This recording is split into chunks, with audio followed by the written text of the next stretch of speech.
Assalamualaikum warahmatullahi wabarakatuh. Nama saya Amelia Ardani. Saya adalah siswa Universitas Indraprasta PGRI dengan jurusan Pendidikan Bahasa Inggris dengan NPM 2019-12500-862. Saya berasal dari kelas R2H. Hari ini saya akan menjawab dan menjelaskan soal kuis yang sudah diberikan oleh dosen mata pembelajaran yaitu Miss Nia. Langsung saja. Yang pertama, salah satu ciri-ciri belajar menurut Slameto adalah perubahan yang bersifat kontinu dan fungsional. Apa maksudnya? Maksudnya perubahan yang bersifat kontinu dan fungsional itu adalah perubahan yang terjadi dalam diri seseorang yang berlangsung secara berkesinambungan atau berkelanjutan atau tidak statis. Nah, satu perubahan yang terjadi tersebut akan menyebabkan perubahan berikutnya. Contohnya, misalkan ada seorang anak, dia dari kecil sudah dididik untuk bersikap baik seperti jujur, taat aturan, terus rajin beribadah, terus dia berbakti kepada kedua orang tua, terus dia tekun dan belajar. Nah, dia akan tumbuh menjadi pribadi yang menerapkan nilai-nilai, menerapkan sikap-sikap yang sudah ditanamkan oleh orang tuanya tersebut. Misalkan dia di sekolahnya dia bersikap baik, dia menolong temannya, terus dia juga mungkin tuh nurut sama gurunya, kok dibilangin nurut gitu. Terus dia bertumbuh lagi. Nah, pada saat mungkin anak-anak seumurannya dia misalkan ikut tawuran, dia nggak mau ikut tawuran karena dia bukan orang yang mudah meluapkan kemarahannya. Udah gitu juga menurut dia tawuran itu cuman buang-buang waktu gitu. Terus dia bertumbuh lagi menjadi seorang mungkin anak remaja atau dewasa. Dia akan bisa membawa kebanggaan tersendiri bagi orang tuanya. Misalkan di sekolahnya dia berprestasi, mendapatkan juara kelas karena dia tekun dalam belajar. Terus dia juga gak pernah nyontek, atau dia benar-benar ngadepin semua ulangan berdasarkan apa yang sudah dia pelajari misalkan. Lalu dia tumbuh lagi menjadi seorang yang lebih dewasa.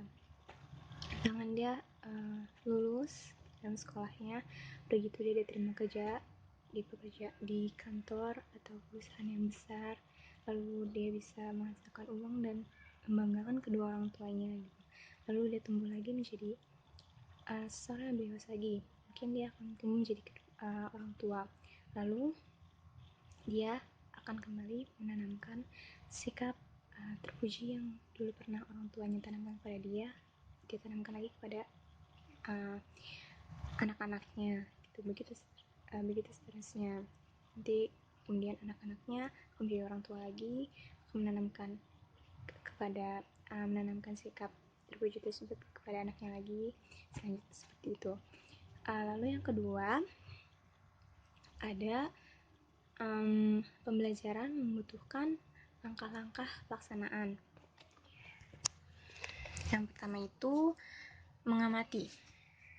Peserta didik menggunakan panca inderanya untuk mengamati fenomena yang relevan dengan apa yang dipelajari. Contoh, misalkan kalau saya menjadi seorang guru SMA dan saya mengajar pelajaran bahasa Inggris.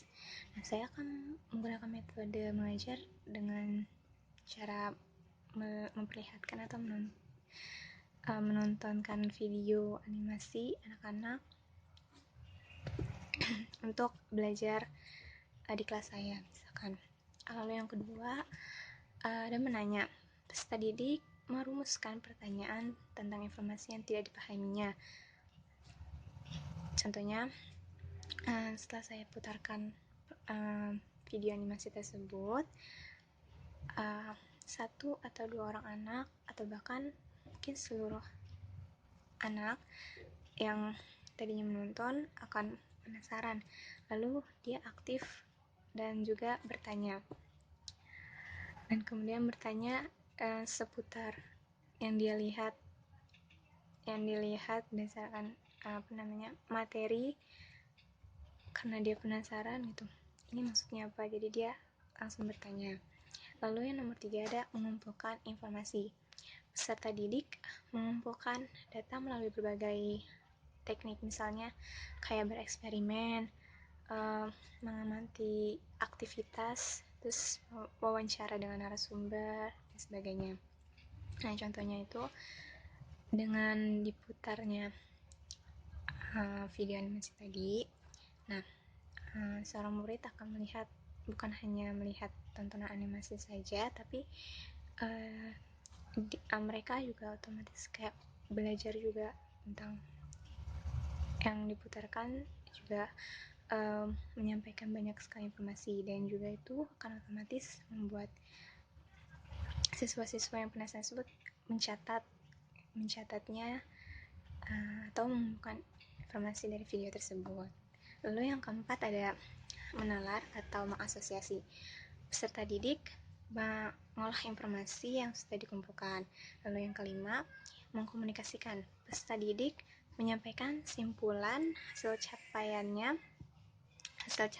yang tadi dia tonton dari video, baik itu secara lisan ataupun tulisan. Lalu yang nomor 3, pilar pendidikan UNESCO. Kita sebagai calon guru harus mengetahui pilar-pilar pendidikan yang dicanangkan oleh UNESCO. Yang pertama itu ada learning to know. Learning to know itu maksudnya para peserta didik dianjurkan untuk mencari dan mendapatkan pengetahuan sebanyak-banyaknya melalui pengalaman-pengalaman dari pembelajaran sebelumnya. Nah, hal ini akan memicu seorang siswa tersebut menjadi bersikap kritis dan juga semangat belajarnya itu meningkat. Nah, di dalam learning to know ada learning how to learn. Maksudnya itu peserta didik belajar untuk memahami apa yang ada di sekitarnya, karena itu adalah proses belajar. Nah, yang kedua ada learning to do. Learning to do maksudnya di sini para peserta didik diajak untuk ikut serta dalam memecahkan permasalahan yang ada di sekitarnya itu melalui tindakan nyata atau aksi nyata. Nah, learning to do itu kaitannya dengan kemampuan berdasarkan apa yang sudah kita pelajari atau skill, baik itu hard skill maupun soft skill. Nah, hard skill tersebut sangat penting dan dibutuhkan di dunia pendidikan. Lalu yang selanjutnya ada learning to be. Nah, setelah kita para pengajar mengajarkan sesuatu kepada peserta didik, diharapkan peserta didik mampu setelah mendapatkan pendidikan tersebut mampu menjadi seseorang yang lebih mandiri, seseorang yang mempunyai akhlak, pengetahuan yang sempurna gitu. Lalu akan menjadi seseorang yang dapat mewujudkan cita-cita yang sudah dia inginkan gitu. Lalu yang terakhir ada learning to live together. Maksudnya itu menanamkan kesadaran kepada para peserta didik bahwa mereka itu adalah bagian dari kelompok masyarakat. Jadi mereka harus bisa hidup bersama dalam suatu wilayah di suatu negara. Seperti itu. Lalu yang keempat ada landasan aras tinggi dan aras rendah sebagai sarana pengukuran peserta didik. Dengan menggunakan metode aras tinggi dan aras rendah dari taksoni Bloom, kita dapat mengukur pencapaian peserta didik karena di dalamnya itu terdapat beberapa poin, yaitu yang pertama ada mengingat, remember. yang kedua memahami understand, yang ketiga mengaplikasikan apply, yang keempat menganalisis analyze, yang kelima mengevaluasi evaluate, yang keenam ada mencipta create. Nah, jika saya menjadi seorang guru SMA, insya Allah nanti saya tuh akan melakukan penilaian secara autentik. Kenapa? Karena penilaian autentik itu menurut saya memiliki relevansi yang kuat terhadap pendekatan ilmiah dalam pembelajaran sesuai dengan tuntutan kurikulum 2013. Kurikulum 2013 itu mempertegas adanya pergeseran dalam melakukan penilaian, yakni dari penilaian melalui tes dan pengetahuan berdasarkan penilaian melalui tes yang mungkin dia berdasarkan hasil saja, ini akan menjadi penilaian autentik, yaitu kayak mengukur sikap, keterampilan, dan pengetahuan berdasarkan proses dan hasil. Nah, penilaian ini mampu menggambarkan peningkatan hasil belajar peserta didik baik dalam rangka mengobservasi, menalar, mencoba, dan membangun jejaring atau mengkomunikasikan. Penilaian autentik dilakukan oleh guru dalam bentuk penilaian kelas melalui misalkan penilaian kinerja, portofolio, produk, proyek, mungkin tes tertulis ataupun penilaian diri. Lalu yang kelima, ada di dalam pendidikan itu ada istilah instrumental input. Instrumental input itu adalah semua faktor yang secara langsung atau tidak langsung mempengaruhi proses pembelajaran, misalnya kayak kurikulum, media pengajaran, alat evaluasi hasil belajar, fasilitas atau sarana prasarana, guru, dan sebagainya. Nah, berapapun tingginya kualitas siswa, kalau tidak dibarengi atau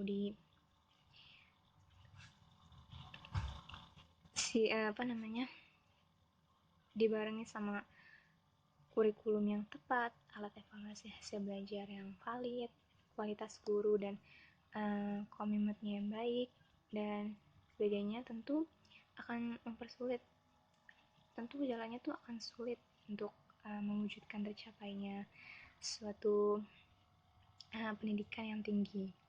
Lalu ada environmental input. Environmental input itu adalah proses pendidikan yang selalu dipengaruhi oleh lingkungan yang ada di sekitarnya, baik lingkungan itu menunjang ataupun menghambat pencapaian tujuan pendidikan. Nah, lingkungan yang mempengaruhi proses pendidikan tersebut misalnya kayak lingkungan keluarga, lingkungan sekolah, lingkungan keagamaan, lingkungan sosial budaya, lingkungan alam, ekonomi, dan sebagainya. Lalu yang selanjutnya ada faktor eksternal apa yang paling mempengaruhi proses belajar. Kalau menurut saya, faktor eksternal yang paling mempengaruhi proses belajar seseorang itu adalah dari lingkungannya. Kenapa?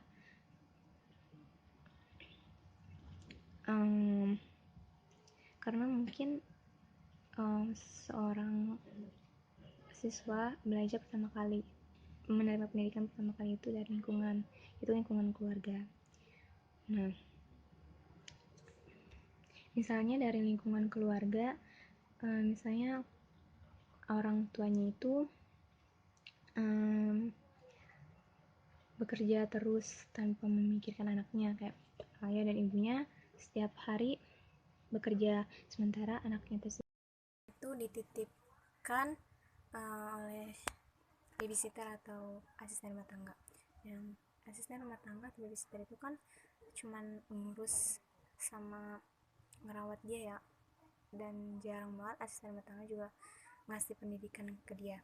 Makanya dia anak tersebut mungkin jadi agak sedikit terlantar, dan nantinya proses belajarnya itu tuh dia akan jadi anak yang malas, anak yang kurang perhatian, anak yang nakal, karena ya dari orang tuanya aja sama sekali nggak mengajarkan pendidikan ke anak tersebut.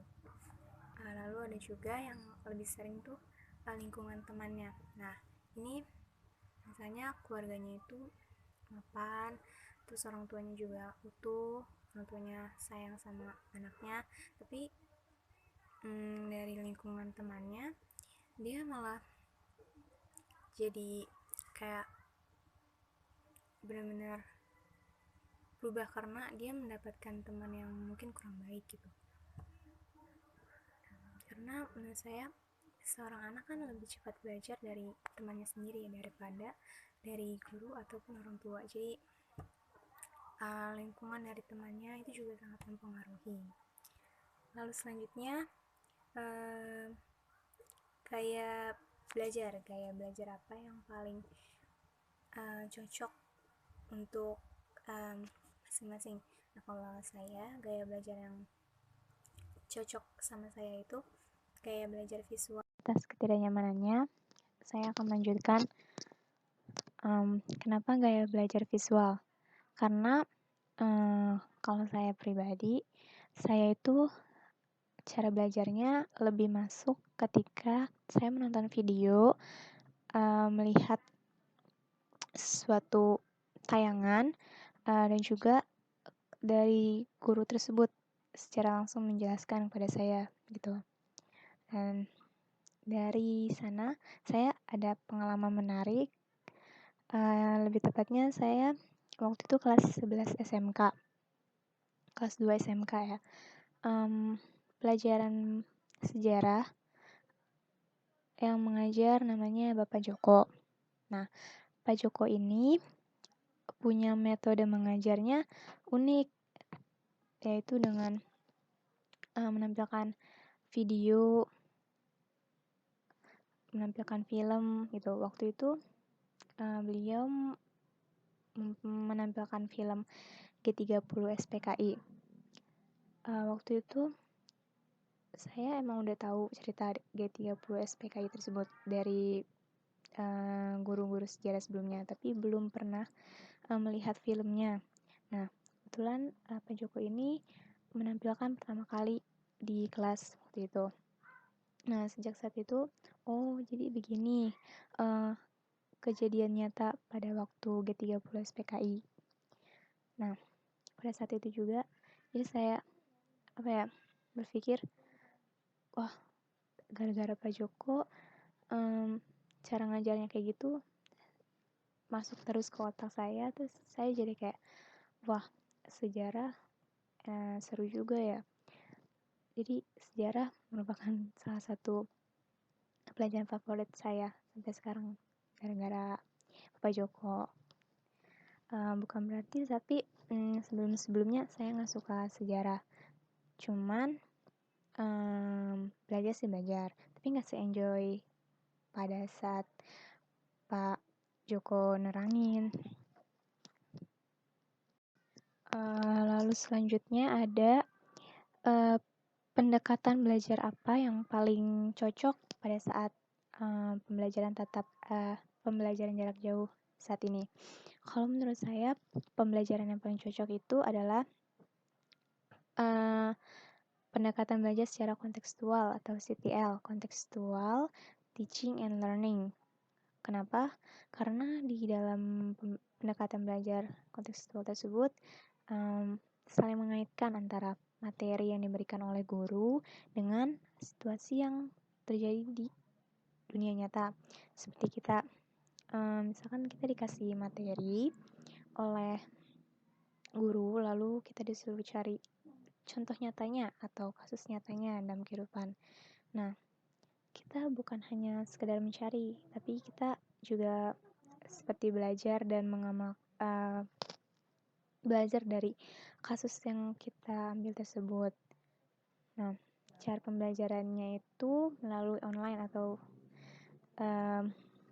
jarak jauh melalui online. Bisa memakai aplikasi seperti WhatsApp, Google Classroom, atau saling bertukar pikiran, bertukar cerita melalui kayak platform video call kayak Zoom, Skype gitu. Lalu yang selanjutnya ada tokoh siapa sih tokoh yang menjadi panutan dalam belajar. Kalau saya pribadi,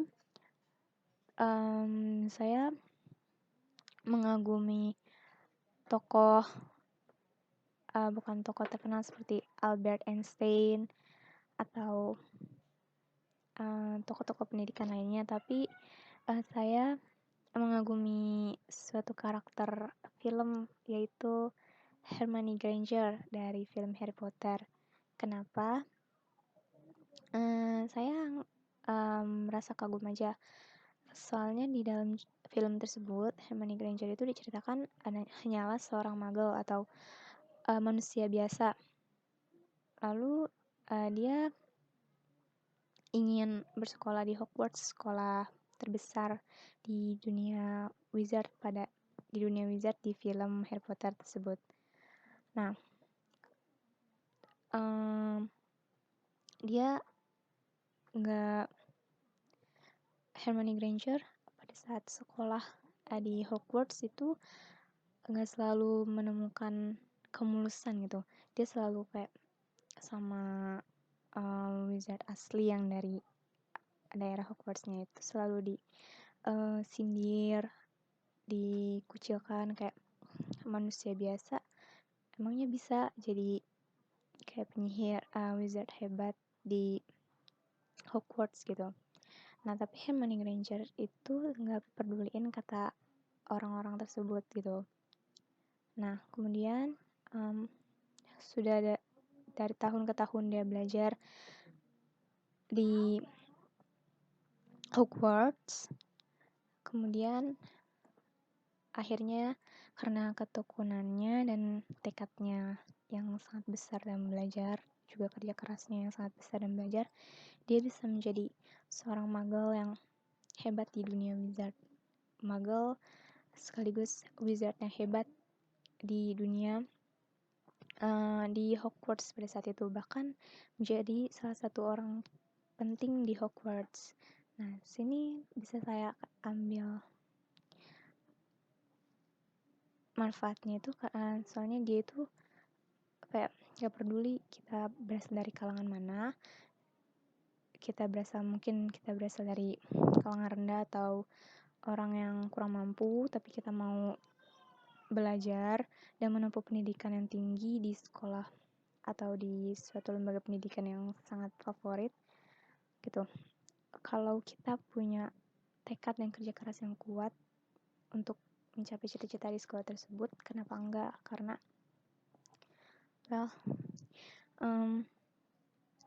bukan dari mana kamu berasal yang penting, tapi dari mana kamu bisa berkembang di tempat tersebut.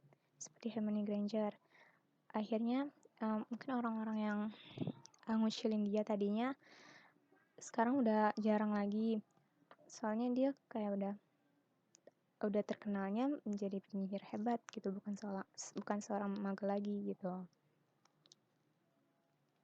Jadi saya salut aja, walaupun dia cuma karakter film, tapi dia sangat menginspirasi gitu. Kayak gak apa-apa belajar gak sesuai sama tempat kita atau tempat kita berasal, selagi kamu emang mampu untuk mendapatkan kesuksesan dari sana, kenapa harus minder, kenapa harus nggak terusin gitu. Lalu yang terakhir ada moto hidup. Nah, moto hidup ini moto hidup saya berbunyi kayak kita itu akan jauh lebih mudah bahagia kalau kita bisa nerima kekurangan kita padanya, daripada kita tuh harus mencari bahagia dengan berusaha menjadi yang sempurna. Karena menurut saya menjadi yang sempurna itu gak selalu baik, gak selalu karena kita sempurna jadi kita sukses, enggak selalu kayak gitu. Justru misalkan kita maksain diri kita sempurna padahal kita banyak kekurangan, atau kita ngeliat dulu kekurangan kita gitu, kita ngeliat dulu batas diri kita sampai mana, itu malah bakal jadi tekanan tersendiri buat kita gitu. Jadi gak apa-apa kita bahagia dengan kekurangan kita, karena menurut saya dengan adanya kekurangan tersebut mungkin kita bisa menemukan bahagia karena tidak ada paksaan dan kita menerima diri kita padanya. Nah, oke, mungkin hanya itu yang bisa saya sampaikan. Sebelumnya minta maaf karena terganggu. Wassalamualaikum warahmatullahi wabarakatuh.